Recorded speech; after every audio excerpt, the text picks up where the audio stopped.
আজহারের থেকে পড়ে আসলে বর্তমানে সবাই একটু সরল প্রাণে বিশ্বাস করে আল আজহার। যারা আজহারি দাবি করছি তাদের মধ্যে দুভাগে ভাগ, কেউ মিলাদুন্নবী খুঁজে পেয়েছে আর কেউ মিলাদুন্নবী খুঁজে পায় নাই।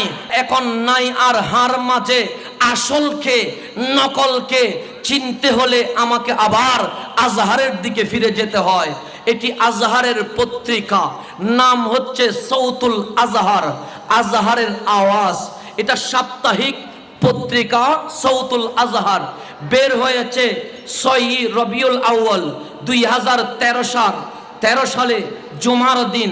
আপনারা এখানে একটা ছবি দেখতে পাচ্ছেন, এইদিকে যিনি আছেন উনি হচ্ছেন আল আজহারের গ্র্যান্ড ইমাম, যাকে ইমামুল আকবর বলা হয়। ওনাকে যাকে দেখতে পাচ্ছেন উনি মিশরের সাবেক প্রেসিডেন্ট মুরসি। সবাইকে না মানলেও অনেকে মুরসিকে ভালোবাসে। দুইজনের ছবি দেখতে পাচ্ছেন। ওনারা কোথায়?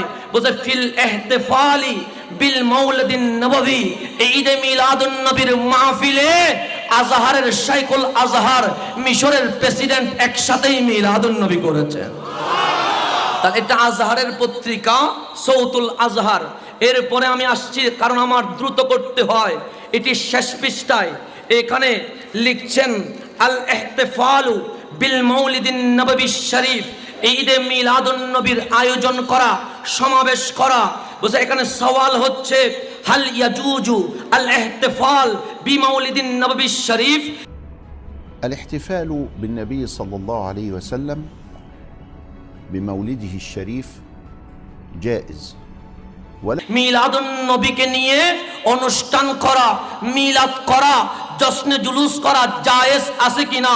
পুরা পৃষ্ঠায় লিখছে জুলুস করা, মিলাদ করা, মিষ্টান্ন কষা, তাবরুক করা সবগুলো সওয়াবের কাজ, কোরআন হাদিস দিয়ে প্রমাণ করেছেন। তাহলে আমরা দেখলাম আজহার মিলাদুন নবীর পক্ষে। এটা পত্রিকা থেকে দেখালাম, সাপ্তাহিক পত্রিকা, এটি ম্যাগাজিন, এটা মাসিক বের হয়, নাম হচ্ছে আল আজহার, রবিউল আউয়ালে বের হয়েছে, সেই কারণে গম্বিতে খাদারা দিয়ে দিয়েছেন। এখন আসেন আমরা পৃষ্ঠা উল্টায়া দেখি মিলাদুন নবী সম্পর্কে আজহারের সেই ডক্টররা কি বলে। ফি জিলালিল মাউলিদিন নববী, মিলাদুন নবী সম্পর্কে শেখ ফৌজি উনি প্রবন্ধ লিখতে গিয়ে বলেন ইয়াহতাফিলুল মুসলিমুনা ফি মাশারিকিল আরদ ওয়া মাগারিবিহা। বলছে ঈদে মিলাদুন নবী আল আজহারে বন্দী নয়, উত্তর থেকে দক্ষিণ, পূর্ব থেকে পশ্চিম, যেখানে মুসলমান